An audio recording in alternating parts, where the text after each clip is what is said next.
Bergkamp. Perez. Wilco makes a run ahead of him.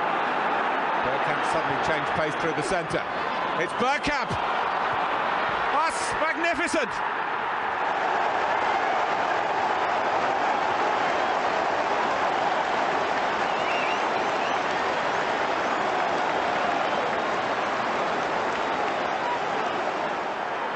The move, and then this, which left Davies ass totally stranded. Not tricking me this time. I heard the word Davies ass, and I was ready. I'm not doing any tweets at the moment, actually. Let's talk about yourselves. Everyone had a good day? Right, where are we? Here we go. Hello, and welcome to ABW Live, your 14th favourite Arsenal podcast. With me this afternoon to talk about all the fun and the joy of that game and broke the world record for many. Yes, I am bloody cold before anybody asks. I refuse to put the big heater behind me on. That's 2 kilowatts of power, and per hour that's about £600 now. Thank you very much, Putin. With is Nick in Norwich. How cold are you, Nick? Oh, I'm boiling, Danny. I've got the window open, mate. Pissed off. Not interested. Also, it's David. How are you warm, David? Yeah, it's been nice weather. Do you know how much per kilowatt hour you pay for electricity, by the way? I have no idea. Do you care? I probably should. Our one has gone from 24p per kilowatt hour to about 42p. There we go. Nick helping save the planet. So I have got a very expensive scarf that Sean's mum knit me for my birthday, and I've got a blanket on me as well because I'm old. Anyway, let's go and have a chat and say hello to some of the scumbags in the chat box. First of all, it's Paul Nell, not Neil. All right, there's Luke Howard, ex-Arsenal goalkeeper. Would have been above West Ham on goal difference if we'd scored the 2 pence. God, we had loads of them. Avon, not Teddington, said, can I just go off early? Can I just go get an early F? John. Oh, he's saying, can he tell John Moss to fuck off early? Yes, you can. Gemini Jedi. The sliding arm back on Cedric's shot was so clear, my one-eyed dog would have given it. Carlito, what's up, Gooners? Howdy doody. Corey. Where are you, Corey? I'm not seeing you around. Get on with it. Thank you. This is what I need. There's no Carl shouting at me. Although I did watch the game with Carl. Did you watch much of the game with me, Nick? I can't remember. I wasn't looking. That's you, Nick. Oh, I thought you said something else. Yeah, I watched all the game. With me?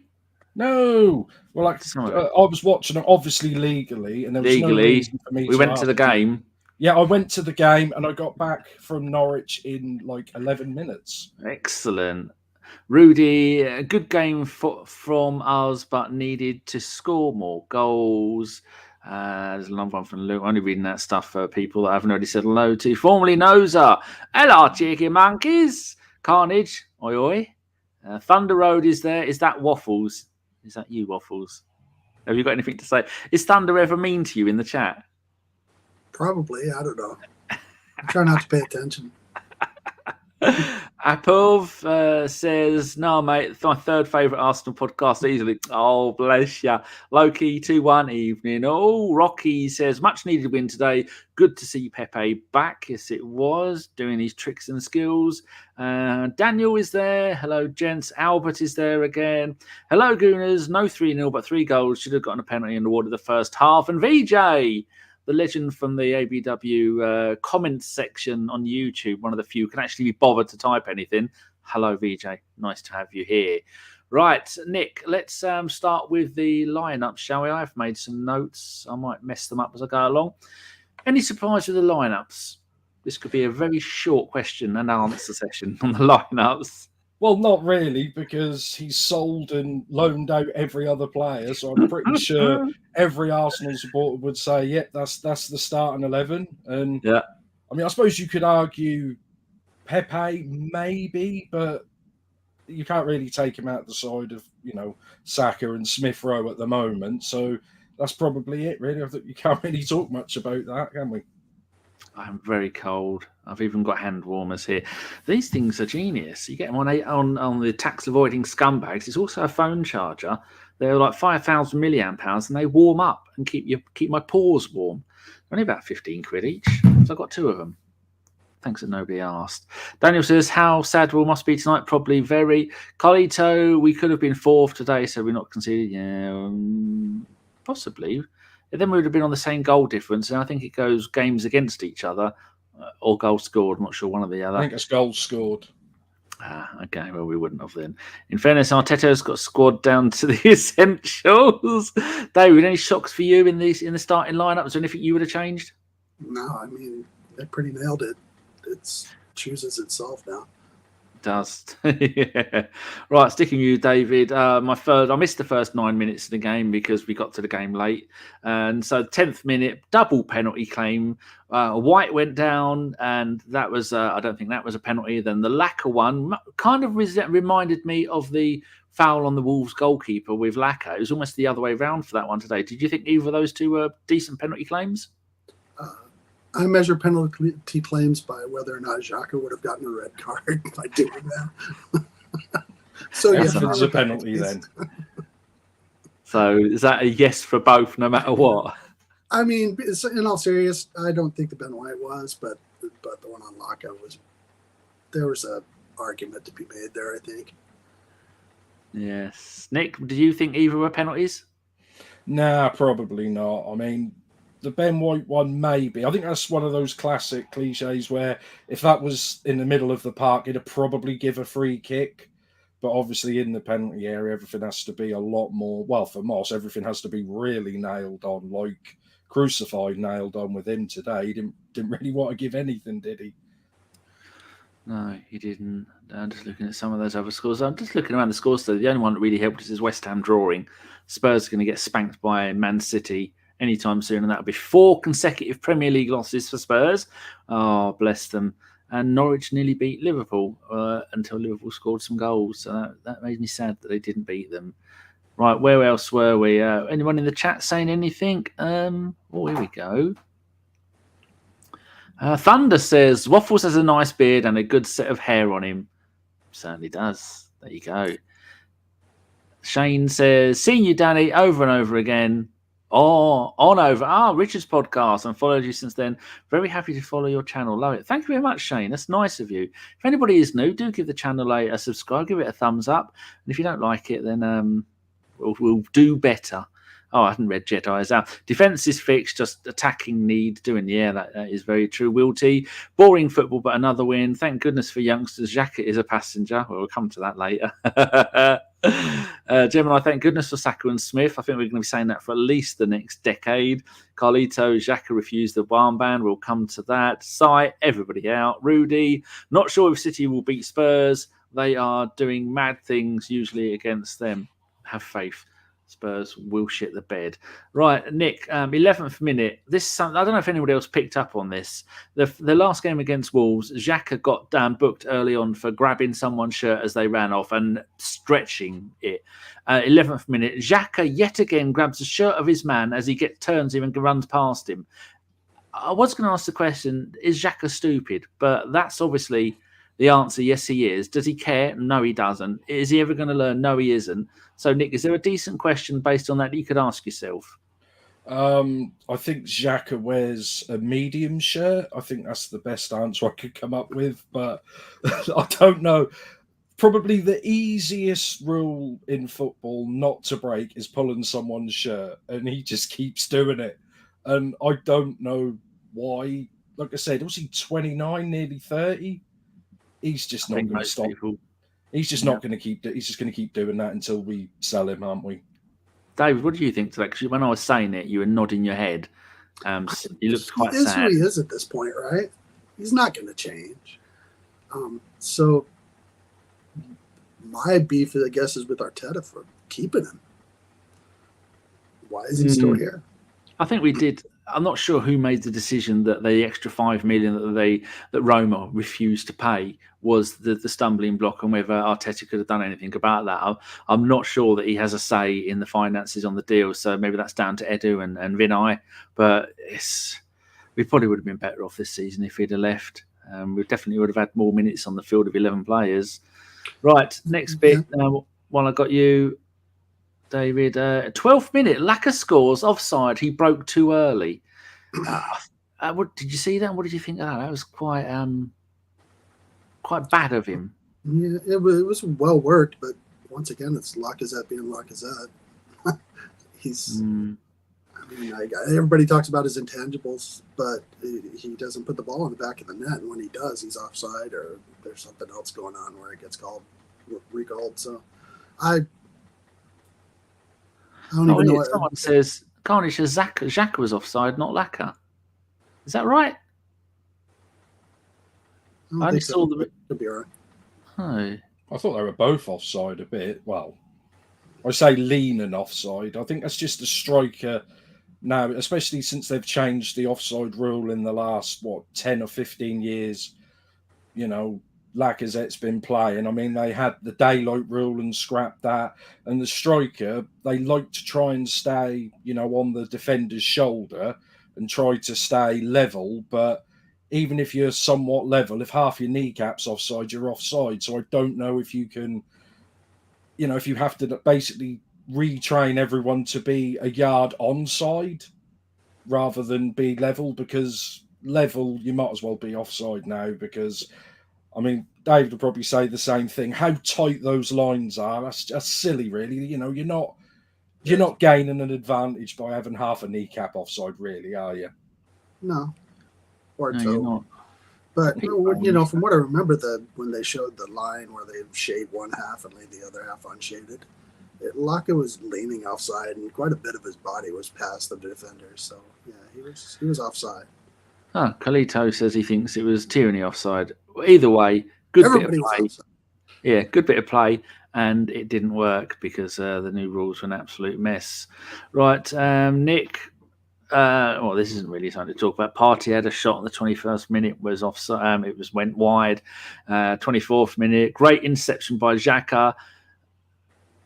Set up Lacazette. Lacazette again shot wide, having a terrible time up front.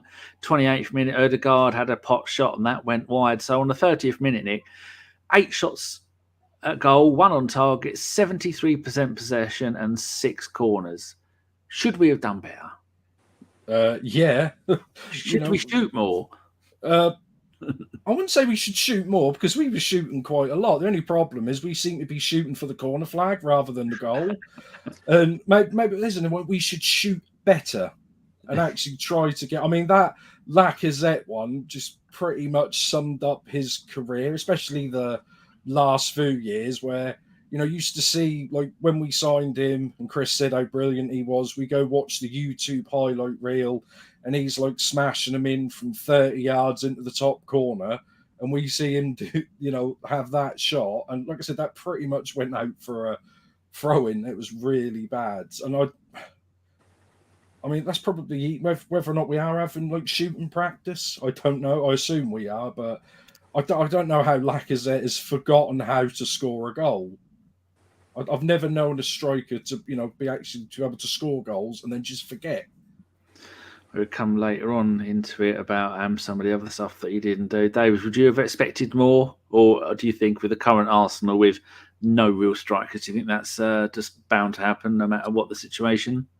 The note I have here to myself is that whenever our strikers shoot, and a lot of our strikers, they seem to be they look like they haven't practiced shooting in 10 years. Their body is all out of position. They're leaning back. They're not over the ball. They're not opening up their body to actually strike the ball correctly. And so I wonder, how much time do they spend in practice actually shooting? None. They spend it all passing back. Have you made notes? I have a few.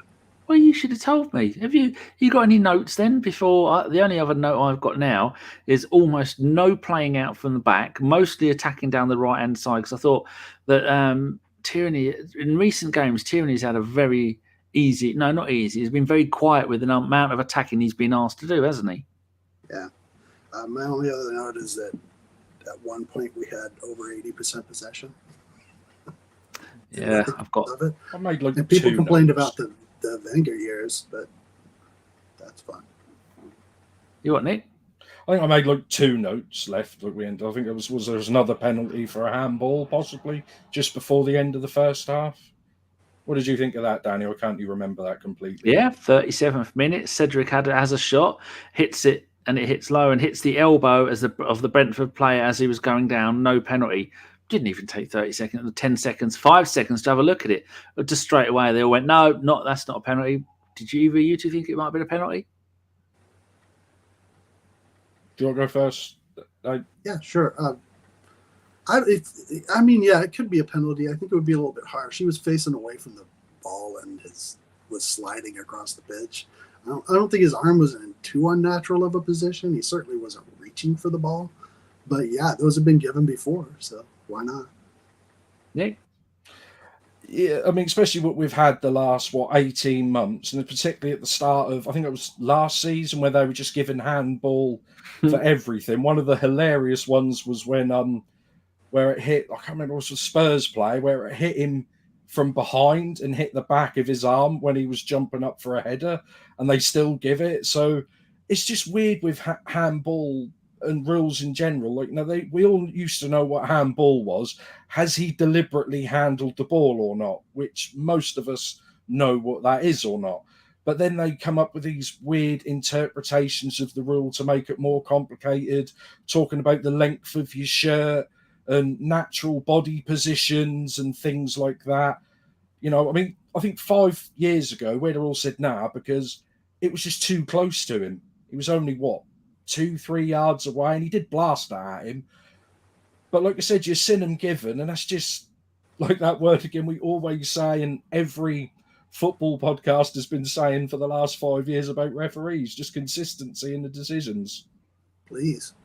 I'm just having a quick look through Twitter. So I don't follow this person, but Amy Newman has tweeted because it's come up. Xhaka, Granit Xhaka, see more, recommended. She's put, don't worry, Xhaka. None of us wanted you to have the armband either. That is funny. So where were we up to? No playing up that. And then after that, all I've put before the first half ended, it's just non-stop attacking from us. But they have 9 at the back. David, have you got any other notes before the end of the first half? My only other note for the first half is I don't know how we didn't score in that last little push. We were all over them, but we just couldn't put the ball in the back of the net. It was really frustrating to watch. Oh, I thought you'd moved to boats, Corey. He says he's got himself a convoy. Nice. Good luck. Right, so halftime stats. This is what I think one of you two mentioned.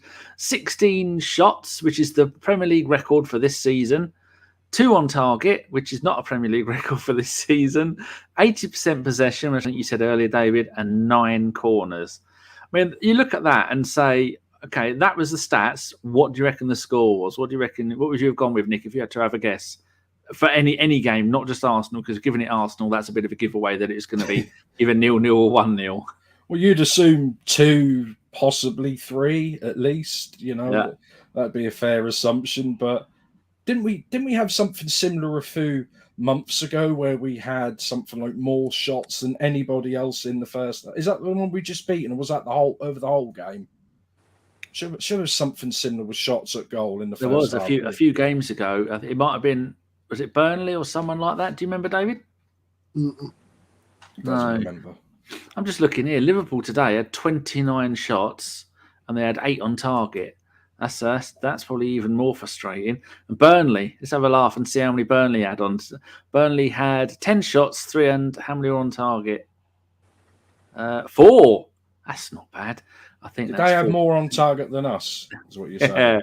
Yeah, it is. I mean, that was only our first half stats. I've not looked at the entire game to see what I don't even. Our entire game stats. We had 24 shots on target for the whole game. No, 24 shots and 8 on target, and only 2 went in. Well, I suppose we're just having a moan for the sake of it, but just makes you think, doesn't it, David? If we had someone up front who was a lethal striker. Like if we had an Henry or an Ian Wright or a Van Persie or an Adebayor or any of those kind of players, they probably would have got 3, 4, 5, 6 goals today with all that attacking prowess that we don't have. Even Shamak would have gotten a couple. yeah, that says it all. Right, second half, 47th minute, Nick, goal, ESR. ESR runs down the left after a ball from Lacazette, Tierney takes one man with him. Very good play from Tierney. I like that one. I saw it on the replay. Takes one man of the two men that were on ESR with him. ESR continues his run into the box in a diagonal line from the left-hand side of the penalty area and shoots to the goalie's left into the bottom right corner. Great goal. We've seen a lot of that from him, haven't we, Nick? That seems to be almost like his trademark thing. Goal running into the box and going all Pythagoras on the game, on the goalkeeper's arse, and he's killing him with angles.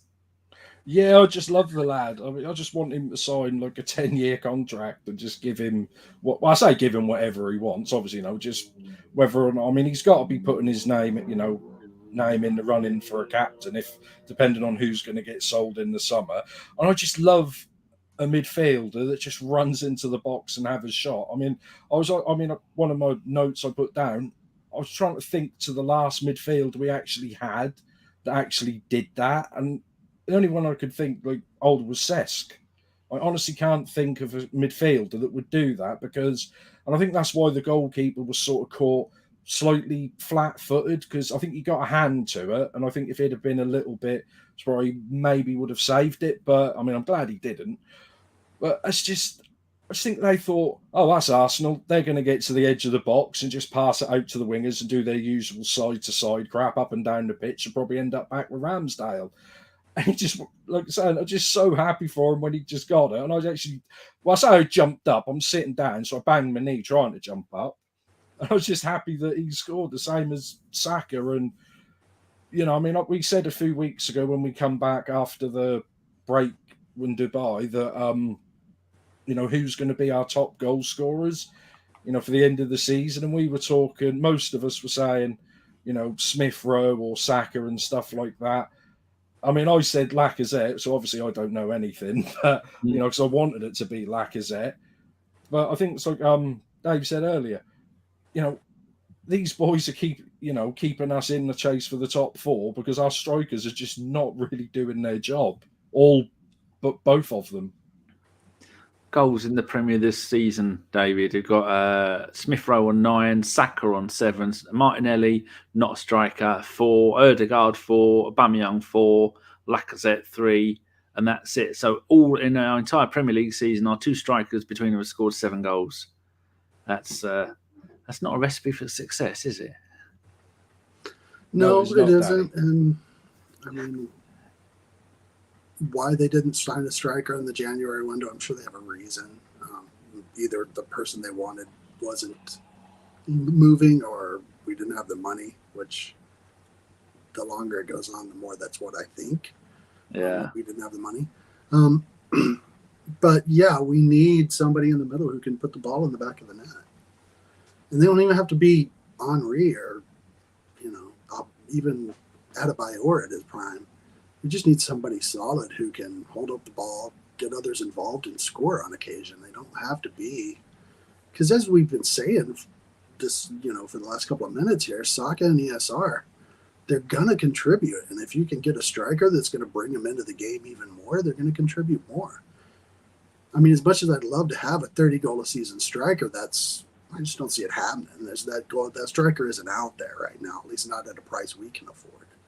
So we just need somebody like Laka who can put it in the back of the net when he has the opportunity. So I don't know who that is. Yeah, that is true. It's sad to see. 50th minute, Nick. Laka has a chance to put Saka through. It's on the right-hand side coming up to the right-hand side of the penalty area. And he couldn't even get a short pass on target, kicked it at the defender while Saka ran off and went, there's no ball. That was very poor from him, wasn't it? He can't shoot. He's the only thing he seems to be doing for the club at the moment is hold-up play. Is that enough from a striker? Or would you say that he's not even classified as a striker due to the role he's playing? Not really. I mean, I don't even know what he's playing. Is it a false 9? I'm not really sure, but there was there. It's a false striker. Yeah, false striker. I mean, I did coin the phrase with a few of my mates, kept calling him lack of threat because he never seems to, pose any threat to goal. That's very cutting. I know, that's great. That's one of my best ever. But there was a few moments like that. I remember, because obviously, I mean, I was there watching it and got back to Norwich in 10 minutes. I was obviously not watching any illegal stream whatsoever. Illegal.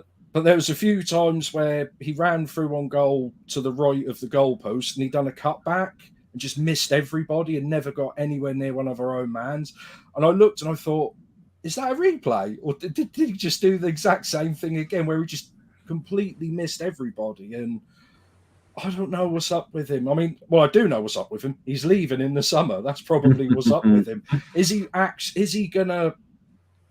I know you've got to play your way for a new deal, but if he does something and injures himself, like if he got a broken leg by, getting stuck in or putting his leg somewhere to score a goal, like who was it? Was it Van Persie? Was it Van Persie did that, or Fabregas? Remember breaking his leg, scoring a goal, or something? I might have been Van Persie. I mean, he really injured himself to score a goal, and I think Koscielny's done it, and people like that in the past. Is he actually going to do that?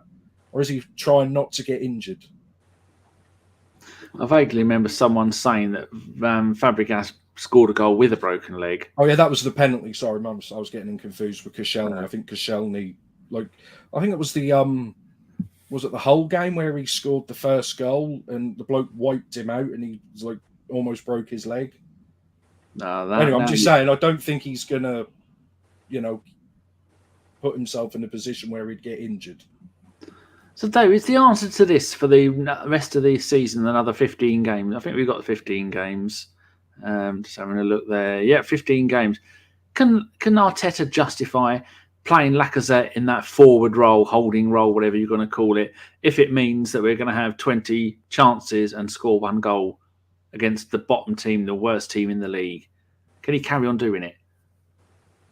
Oh, of course he can. He probably will. Would he? I don't think so. What would you do? At this point, you have to do something a little weird. Play Pepe as a false nine, maybe. Play ESR as a false nine. It didn't work in the Europa League game, but it might work against lower tier Premier League teams. I don't know. We've gotten ourselves into the situation by first getting rid of Alba and then not signing somebody to replace him. Because as sad as it is, at 4 goals, he was our top scoring striker. Top scoring striker for the season.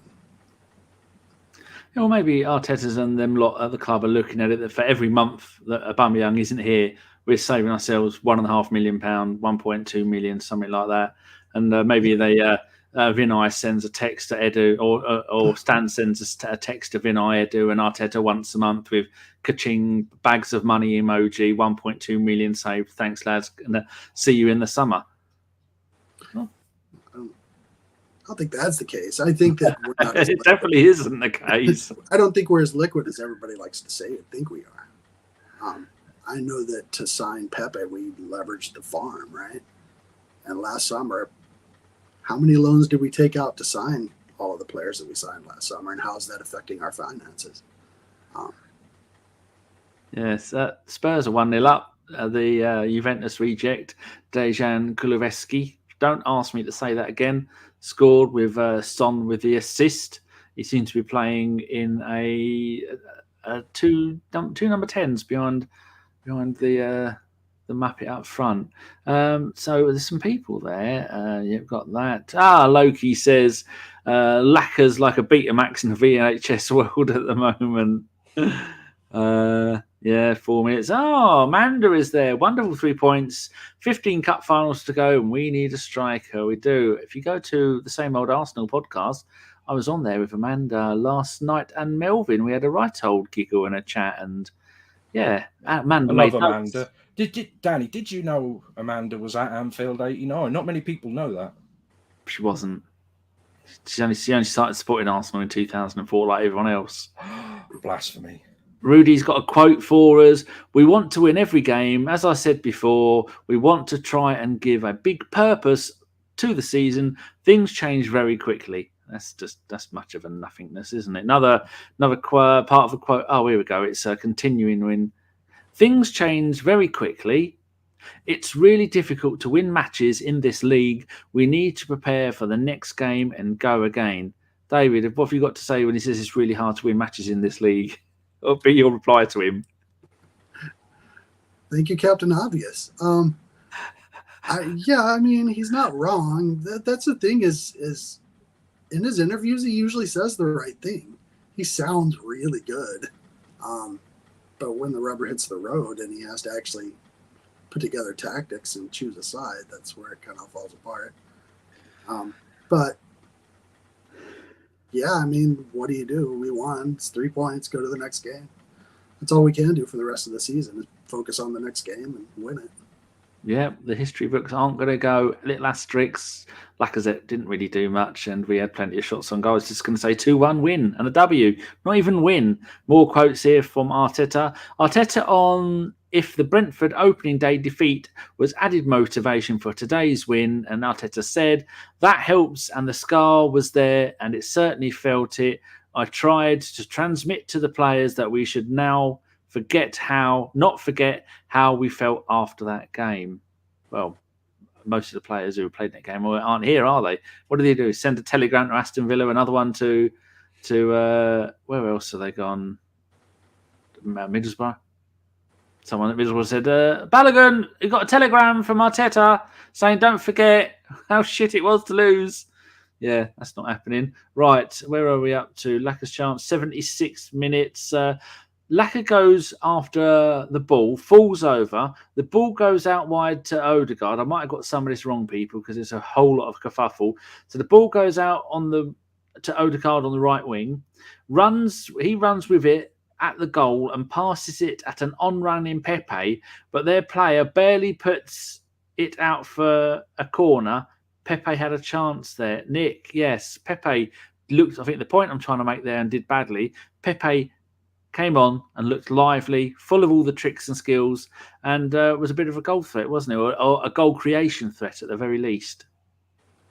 Yeah, I mean, Pepe, he always is. I mean, what we said, he doesn't even know what he's going to do, so we don't know. I don't know how you're supposed to mark that bloke, because what they say is the chaos player, where he just runs around like a lunatic. I mean, we can say what we want about Pepe. We all know we were done over on the price, and there was a dodgy dealing with our COO or whoever at the time, and he's now gone. So it is what it is, and that's not his fault what he cost. But I wouldn't say he's like ever really shied away from what he's trying. He's always, he's on the pitch because he's always making something happen, whether or not he's getting like fouled quite a lot or running at people.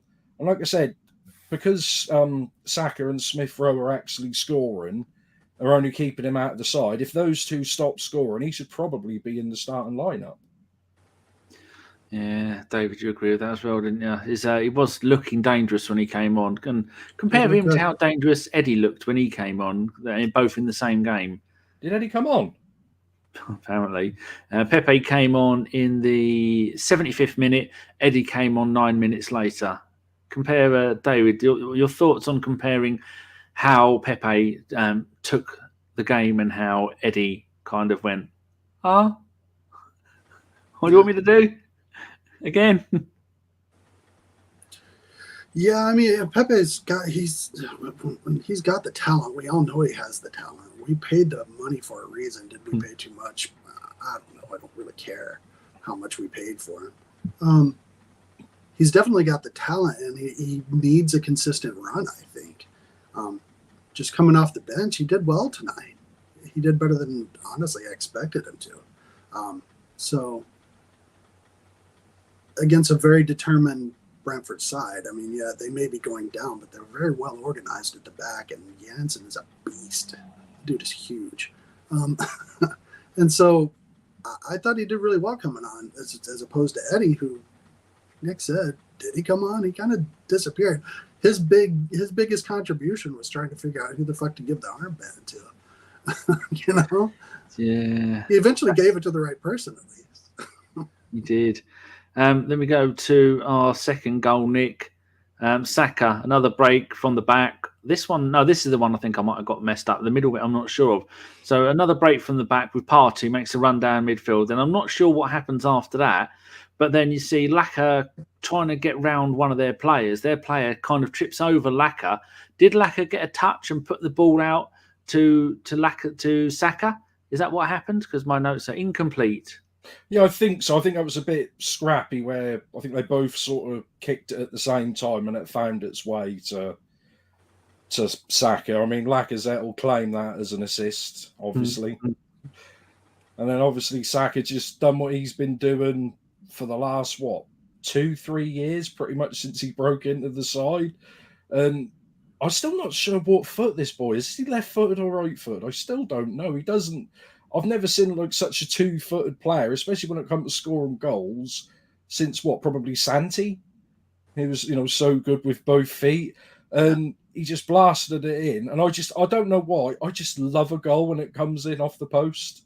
I just love that so much more. Because I know you could say, well, if it was like a half an inch the other way, it would come out. But it just looks so much better when it comes off the post. What do you think, Dave? Yeah, it was. I agree. I think, and I actually used in my notes. I have the word scrappy. So, yeah, it's a beautiful thing when he slots it in like that, and it pings off that post. I agree. That is a wonderful sound. But it was a scrappy goal, but it was a well worked goal in the end. And Saka is who he is. He does what he does, and I'd love to watch it. So yeah. Some of the comments in the chat. Albert says Pepe looked lively today. Daniel Kupka, did Eddie come on? Sums up his performances lately. Ray says, I hope you're nice and warm, Ray, because I'm freezing. Laka with the assist for ESR and Partey with the assist for Saka. Okay, Loki, what's with the constant beards on here? Clean and shave people. I can't even remember when the last time I would have had a shave. I think it may have been about 18 years ago when I once shaved it all off and then went, no, not having that. And when was the last time you shaved, Dave? Had a proper wet shave? Like completely shaved off? Yeah. I was probably 15. So, 30 we know years. Nick's was about a week ago. Loki, I'm sorry that the weight of manhood is too much for you to grow a beard, but we all understand. Right, Thunder. Ball fell to Partey, who played it to Saka. Right, I wasn't sure because they didn't show enough replays of it, and I have to type it and look and then type and look. So I need at least three replays. So after this, David, you mentioned it earlier. Talk about the Xhaka armband incident, as it will henceforth be known in the annals of Arsenal history. I don't know what to say because I don't know what the hell went on. They just kept saying that Xhaka was refusing the armband. They didn't actually show it. Oh, yeah, they showed it here whilst we were watching South Africa. No, we weren't watching it on South African TV, were we, Nick? No, we were both down there, but at this time, me and you were getting in our helicopter to come back to Norwich and your place within 8 minutes because that's what we did. But theoretically, if it went to the right person in the end, Tierney's the one who should have been given it in the first place. So. Yeah, but they showed they were talking about it, but we didn't see it. Then I think an incident happened towards the end of the game, and then they showed it again. There was a bloke blocking the middle of the screen. It looked like Eddie had that armband, put his hands inside it to open it up to put it over Xhaka's arm, and then Xhaka kind of looked away. Didn't say no. And then he held on to it for a little while. And then he must have gone and tried it again later. And he didn't want to. And then Tierney and him were near each other. So Tierney put his arm out and he went and put it on Tierney's arm. And like David says, Nick, is that your choice of captain for next season?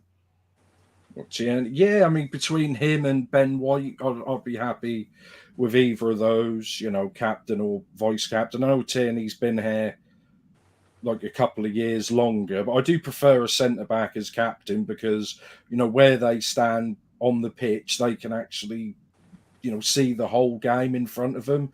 Whereas Tierney obviously being on the left and how much time he actually spends, like overlapping and getting forward and putting stuff in the box. I don't know if he can, read the game as well. If you actually are going to have a captain who's allowed to organise and bark out orders on the pitch. If it's just a token gesture, then I don't really care who we give it to. But it's just strange because I still don't think we've officially named a club captain since Aubameyang's gone, have we? Like Well, officially. Wikipedia have got it updated. Lacazette captain, Xhaka vice captain, Rob Holding third captain. Yeah.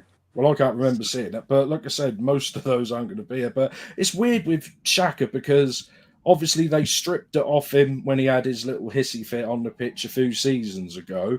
But the strange thing is he has wore the armband before. They've given it to him when people have gone off.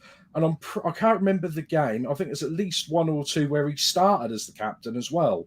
So I don't know what's happened recently where he, refused to wear it now. I don't know what's happened, to be honest. Obviously, they needed to sort this out before the game, but yeah, it's a strange thing. Whether or not he thought he was going to get made captain again when Aubameyang left, I don't know, but maybe they could just ask Xhaka after the game. That might be able to sort it out, wouldn't it? Maggers on Twitch. Hello, everybody on Twitch, my favourite platform for doing stuff.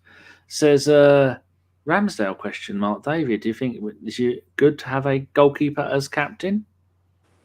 I think eventually he's still a bit young, in my mind, anyway. Yeah. I don't think there's been many famous captains. I mean, Peter Shilton was he captain for England a few times? No, I don't know. I'm asking you two. You don't want David doesn't watch it, and Nick isn't old enough. Oh, we've had some people followers on the Twitch. Nick, we've got J Tusk 4 hours ago, and Superdog Godripus. Well, hello to you two if you're still here. Thank you very much. I think we how many followers? We got 255 followers, Nick. Wow. Well done. Oh, I never look at that. Done that bit. Position and experience Partey. Formerly known says Xhaka must be off in the summer. Won't complain though. Maggers says I feel like everybody on the team is a bit young to be fair, but then someone has to take it. But I think Loki has a good point. Katie's won stuff. He's won the league a few times in Scotland, and he's won the Scottish Cup, and he's played in Europe. Most of the, Did he ever wear the armband for Celtic or Scotland, though? Because I know for Scotland, he's played as like a back three at points as well. But has he ever really been a captain anywhere? I checked. He was a captain for a while at Celtic, but he's won 4 titles for Celtic. Won 2 Scottish Cups, 2 League Cups. And did he do any doubles? Yeah, he's done the double, and he did a triple, and then he did a half double, which is the FA, the Premier League and the League Cup. So that just proves he won't drop the trophy like Aubameyang did because he's used to lifting trophies up. Sad times. Ray says Ramsdale is a year younger than Katie. Katie's 24. Erdegaard is my favourite, says Albert. Noza, isn't Neuer captain for Bayern and Germany? Yeah, he may well be. I don't like them. Loki says thumbs up, peeps. That could be good. Right. Have I got any more notes to go through for this game that was a bit of a... Hello, Dora. About their goal that was given in stoppage time. I've not made a note of that. I was too disgusted. The last one I've put is 84th minute. Pepe Maisie run, then brought down on the edge of the box. Referee look at us as if we smelt of poo, David. That was definitely should have had something for that, shouldn't we? Yeah, I agree. That was a blatant trip. All left his leg in and didn't get it. I guess they can't review a non-call. I don't know what that means. They need to. Yeah, but referee, like you said, didn't want anything to do with it and just ran off. Oh, yeah, VAR can give something if the ref didn't give anything at all, because that's pretty much what it's there for. If he's missed something, like Kieran obviously missed it, but they, for whatever reason, didn't want to until the 93rd minute. They decided they wanted to look at when they give them offside, they decided to spend 2 or 3 minutes to try and give them offside. Or to give them onside, should I say. Yeah, Craig Pawson was the 4th official. No, the VAR person today. Scumbag. So, Nick, what did you say? You talk us through if you can, it looked like a right old mess. The Brentford, that's who we played. Talk us through the Brentford goal. Good luck with that. I'll just sit here and keep my hands warm as you talk. Well, they had a free kick about, 35 about 35 yards out, and they put it in initially, and like about 3 or 4 Brentford were pretty much all offside, but that didn't get to them. That sort of fumbled out, and it went back in again with Brentford players still offside, but then it bounced off, and then for the third time it went in. I think a few of them were back onside, not all of them, but I'm not sure exactly because it hit one of our players. I want to say Ben White, maybe, like in the back. So it sort of bobbled down, and then they sort of passed it and just basically poked it into the net, which obviously Ramsdale didn't look very happy because he loves a clean sheet, does Ramsdale. And I think that's pretty much their only decent chance they had for the game, really. And that was just, that was the only goal they were ever going to get. And and then when I saw, the linesman's put his flag up, I was like, it's offside. Clean sheet for us. And then we saw that VAR thing, and the referee was like, hang on. Yep, we're getting Radio 4 coming through here. And for some reason, they looked at it 2 or 3 times and put loads of lines up. And I'm like, even before they started showing, I thought, they're going to give this goal because they just want to, and I'm not sure. Like I said, they were as onside as Lacazette was offside in the goal they actually disallowed. And look, I still don't understand. I mean, Dave will probably go, I still don't understand these lines they put in because we've got different colours. They grey out some of them. They make bits darker. And I'm still really not sure what the offside rule is anymore, like how they can do that. And then after that, for some reason, even though the time was up, they decided to play for another 2 minutes, and they went through and like a bobbled, and they went through and could have easily got a shot away and got an equaliser, which would have been terrifying. I don't. The offside rule has become so vague that they can apply it in any way they want, and it brings out the conspiracy theorist in me that this is how they manipulate games. But it's so, and then when you get VAR into it, when they're drawing all the lines across the pitch, and you can manipulate those lines to show what you want them to show, and unless somebody actually does computer analysis and actually looks at those lines, how do you know what they're doing? Like I said, it brings out the conspiracy theorist in me. I don't know about you, Dave, because they were all clearly offside for the first cross in. We don't know, because the refs have been told to wait until it's finished to put his flag up. What offside was he given? Was he given the first one where they were all clearly offside, which is more than likely, which, like if they play an advantage or whatever, I don't know how you play an advantage when they're all offside, for the second, third, fourth time they put the ball in, so what offside were they challenging? Because if he gave them offside in the first one, you have to go back to the first infringement, don't you? But obviously you don't with Arsenal, which is why Martinelli got 2 yellow cards in the last game. Right. Because I always thought you had to go back to the first, because obviously if you stop the game at the first one, you then cannot do the second offside or goal. But I mean, we still won in the end, so it's not the end of the world unless we lose out on top 4 on goal difference by 1, then it will be quite bad. Still very, very annoying. Right, so just making some filling in some information there while you two are having a little chit chat. So has anybody got any? Hey? I thought Danny's ordering your shopping from Tesco's. That came the other day. Today I had 2 tuna rolls and 2 bananas. That's how I live, how I roll. Anybody got any questions? We have got a couple of questions at the moment. So just put the letter Q and then your question, and then we'll add it to the list of questions.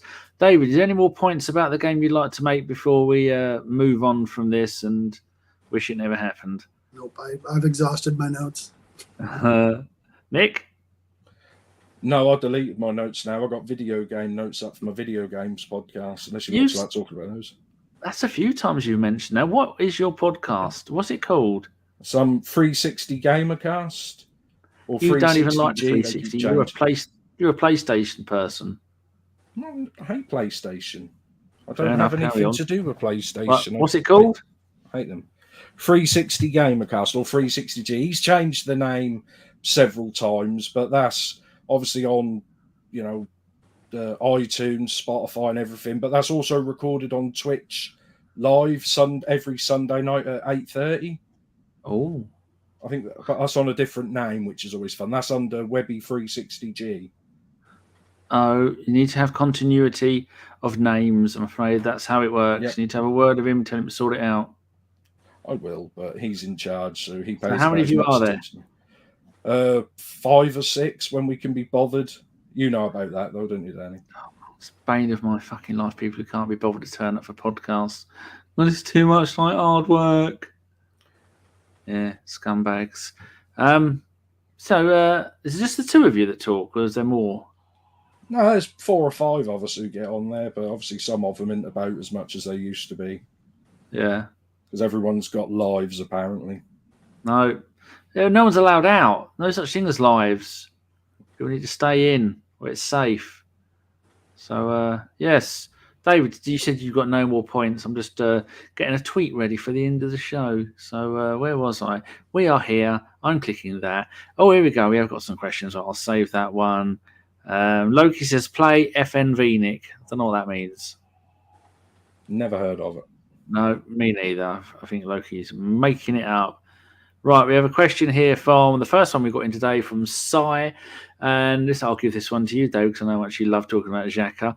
I got a question about Xhaka. Are we stupid enough to still think we can get the Xhakaness out of Xhaka? I hope not, but all evidence points to the contrary. I think the fans know who he is. Arteta has to know who he is at this point, and he's okay with it. That's the only thing I can surmise, is that he's okay with the 5 or 6 red cards a season and the points it drops us. Do you think we could see maybe Lokonga coming in for some games? Because for someone who started off the season so well, he isn't really getting a chance as a partner to either one of those two. But it's going to happen sometime this season, is it? We're not going to see Xhaka and Partey start. So we've got 15 to go. So that'd been 17 straight league games, are we?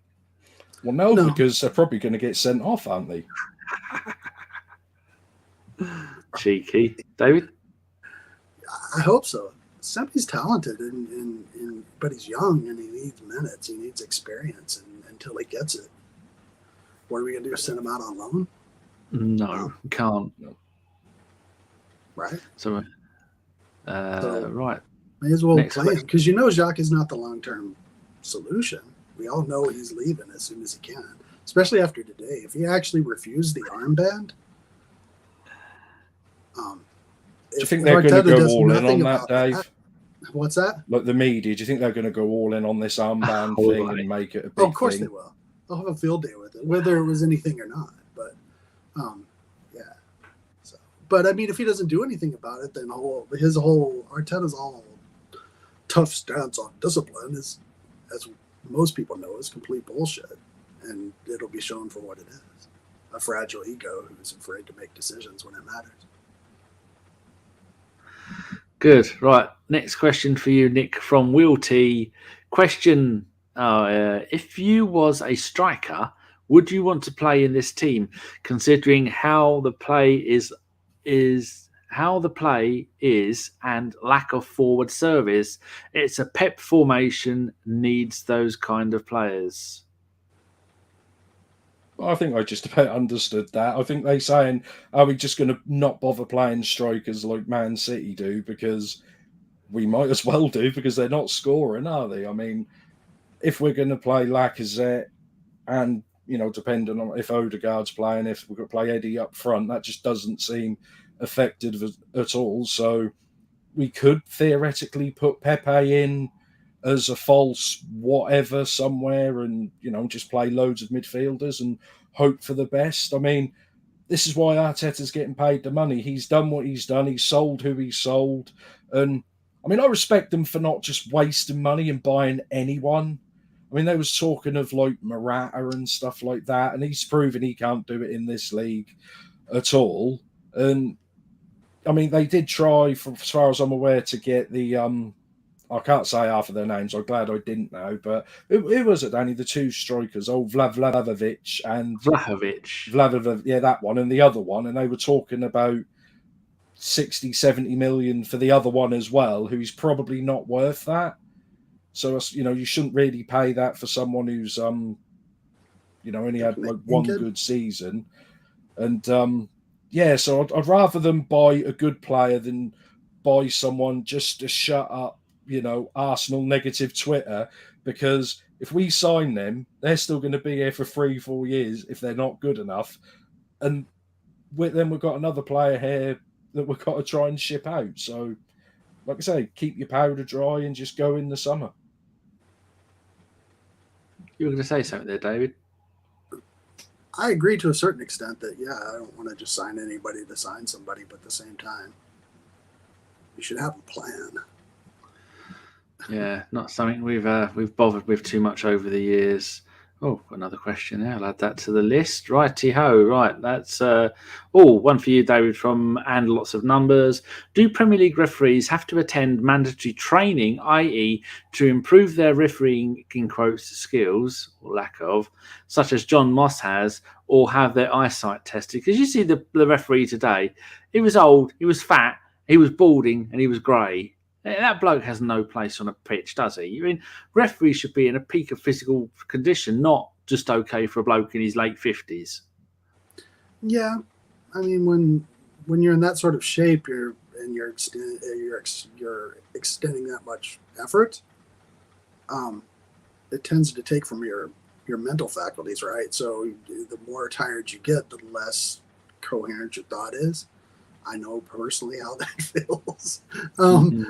So it's absolutely. And if they're not being tested, if they're not training, and if they're not reviewing their games, then it would explain a lot.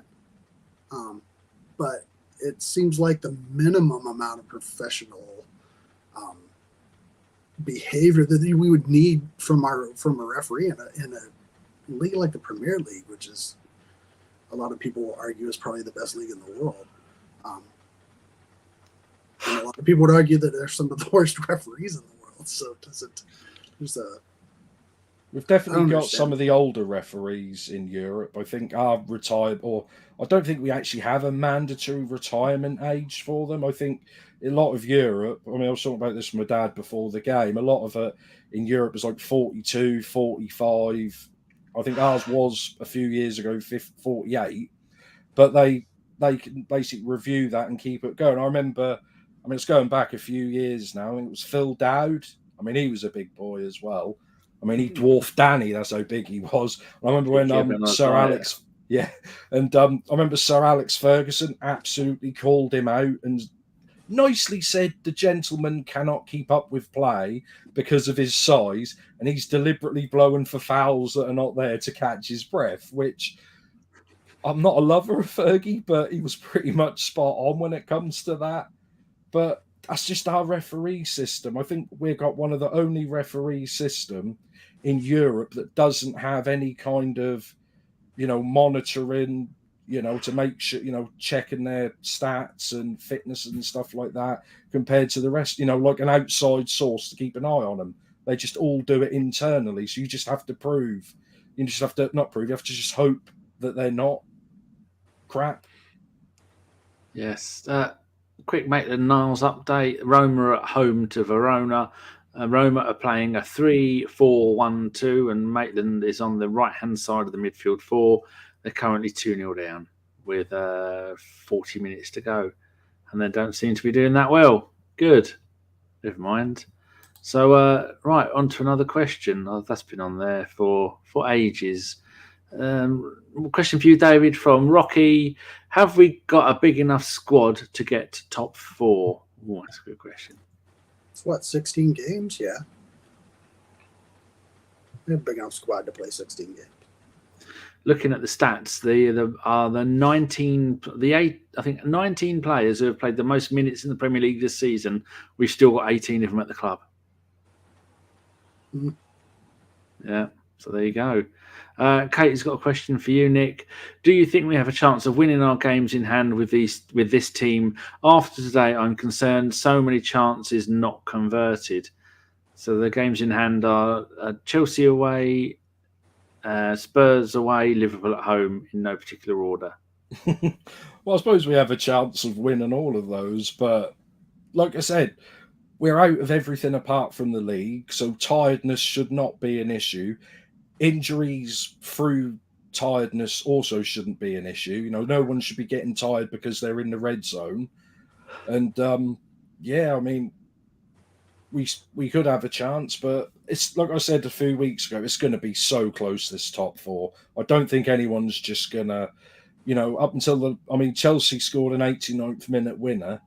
If they'd have drawn today, I think if we'd have won our games in hand, we'd have gone above them into third. That's how close it's going to be. I think, have we got 3 or 4 games in hand of West Ham as well?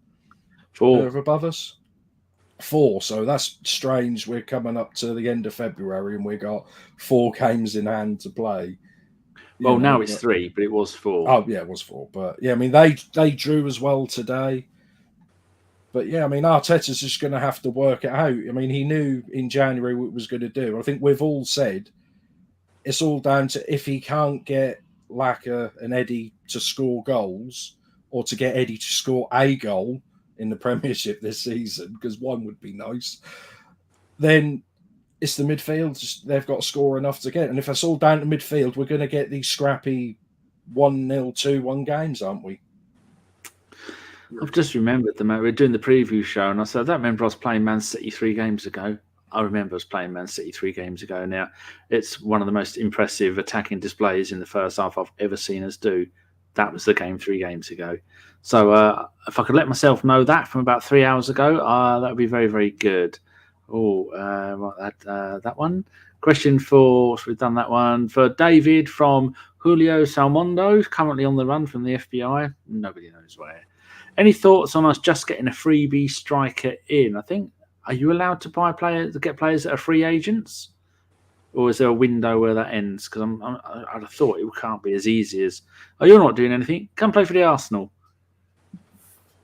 We brought in MLS players at the end of their season. So. Yeah, but I think there's a window, isn't there? After which you can't. No? I don't know. Oh, I don't know. Nor do I. Does anybody know? Do you know, Nick? I think there is a window in the Premiership, but not in the Championship. But then you've got to think, if we bring anyone in, they've pretty much got to be homegrown qualified, because we'd have to replace them in the squad, in the 25. So who's out there who's homegrown? Because you have to submit the squad, don't you? You're not allowed to edit it after. Yeah, I think we've already done that. And I think there'd be like an emergency loan deal. Like, remember when we got Mad Jens in a few years ago? Yeah, and he come back and played 1 game. What a game, though! Yeah, and I don't remember the game, but then he now holds the record for the oldest outfield player. Oh, any player really? What game was it? Do you remember? No, nor do I. No idea. Right, who's the next question for? I'll get to you, Nick. I don't know. I can't remember. Albert says, do you guys think that Ramsdale would have done better on the Brentford goal? Did he overcommit? Yeah, he did, yeah. I mean, he comes sliding out, didn't he, on his knees, almost doing who scores like a Ronaldo? Does Ronaldo go and slide on his knees? There's some player, when he scores, comes sliding out on his knees, and it annoys me, because I think, stay at that bloody pitch, young man. But yeah, do you think, Nick, Ramsdale was at fault with that goal? Do you think he's a little bit too eager to come rushing out? Well, maybe. I mean, we criticised the goalkeepers so badly, how quickly, he had to be in 3 different positions for 3 possible headers or shots at goal in the space of about 5 seconds. How is he supposed to be in all those positions that quickly? And how many times has he saved us this season? So possibly he could have done better, but I wouldn't put a lot of fault into it. You got any thoughts on whether he's at fault, David? Yeah, I agree with Nick. I mean, yeah, maybe he was a bit overeager, but at the same time, how can we criticize one slip in a game where he had not a whole lot to do, and given his past performances, I'm not going to criticize him for it. Should he have been a little bit more patient and stayed at home? Maybe, but I'm not going to complain about him. Right, one final question for the pair of you. I'll start with you, David. From Avon Not Teddington, who is going to get the goals from the left-hand side, ESR or Gabby? Well, I think that's going to be Smith Rowe, because Martinelli, he's got to be up front. But by the end of the season, he has to be starting every game up front, whether it's Lacazette behind him or Odegaard behind him. He's, it just seems that he scores goals, when he gets in position to score goals. Whereas, like I said, Eddie hasn't scored all season. It's probably getting close to 18 months without scoring in the Premiership, if not longer. Lacazette, I mean, a few weeks ago, he had that shot and that went like inches wide. Now that's hitting the corner flag, so he's getting worse. So, yes, it's got to be Smith Rowe still on the left, and I would go with Martinelli up front. How about you, Nick? Not Nick. Nick's already said his. You, David. That other guy. No, absolutely. I think it's going to be SR because it's been him so far this season. And you got to keep in mind, he's our leading scorer, and he hasn't started that many games if you look at the whole of the season. So he's making not only is he, when he starts, he makes an impact, but when he comes off the bench, he makes an impact. And is he carrying a knock or something? What's going on with him? Because at the end of when he came off, everybody was making a big to-do about it, like he was looking a pace behind. I didn't really see anything that led me to believe that, but they were saying something, that he was carrying a knock or something. I think similar to Jack in the under 23s and that. I think he's had a few, nothing major, but a few niggly injuries growing up through his late teens. So I think they're just, like I said, they're not trying to. Well, not nice to say it, they're not trying to jack him, are they? Just play him every minute of every game when he's 20, 21, and just basically burn him out. I mean, that's why you look at Jack now. I mean, he should still be playing for the talent he had. He should still be playing and probably captain for Arsenal and possibly England by now. And he's been without a club for, that's going to be a year now. I think he could go because he's, a free agent somewhere. But I think from what I've heard, he's been pretty much blacklisted by most of the Premiership because they just think he's finished, with his injuries, unfortunately. But I think that's what they're trying not to do with him. Yeah, there's a whole field of study around.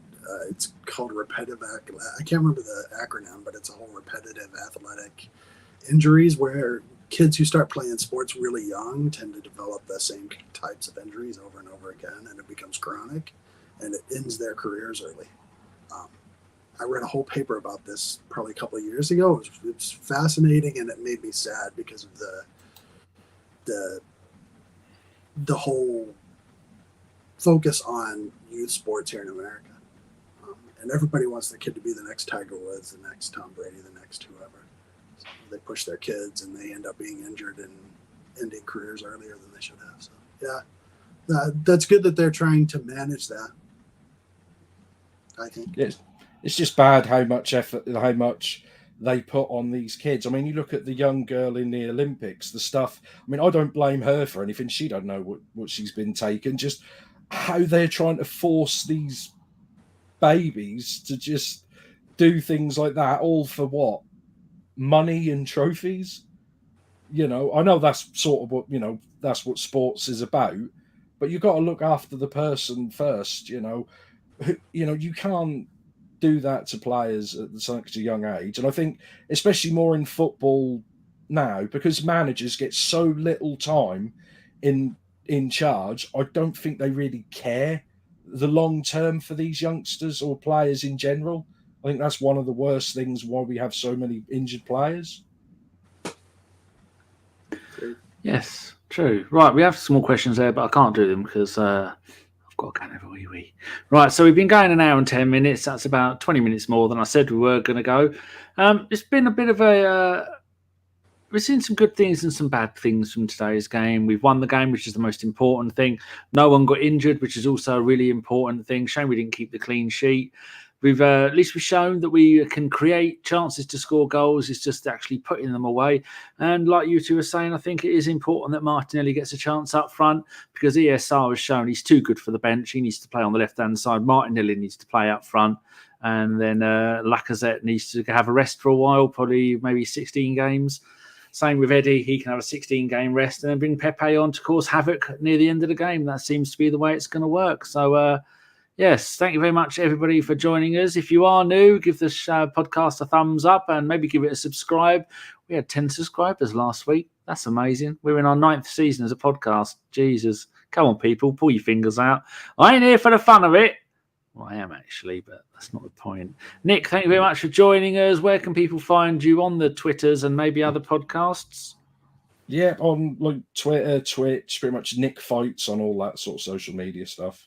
Nice and easy to remember. And are you a fighter or are you a lover? I'm a crybaby. Best way to be, then they leave you alone. David, exactly. Where can people find you on the Cesspit? You can't find me. I'm hiding in my shed in the middle of the forest. No, I think where's my waffle?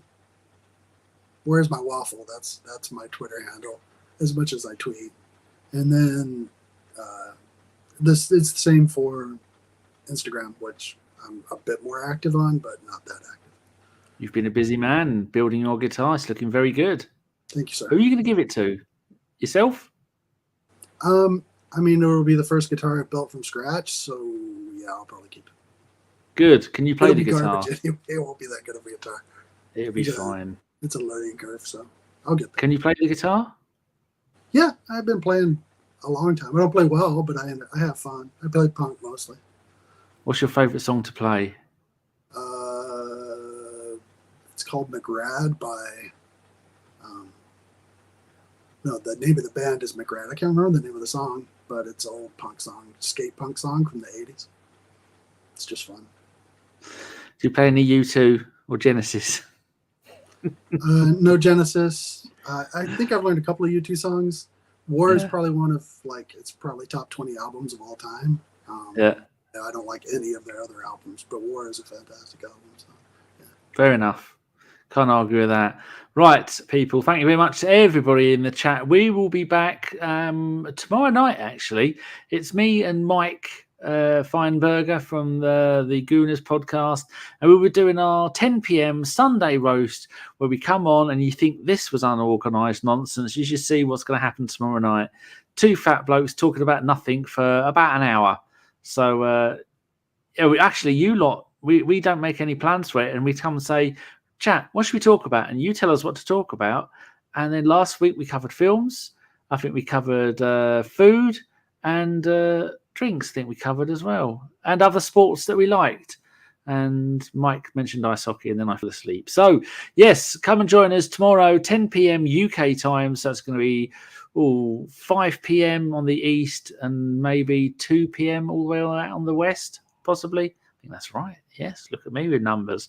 And then the podcast midweek, probably going to do it on Tuesday. I think Jeff Arsenal might be back for that one. I know. And Gary from Twitter and YouTubing, he might be on as well. Right, thank you very much, everybody, and we will see you later. Goodbye.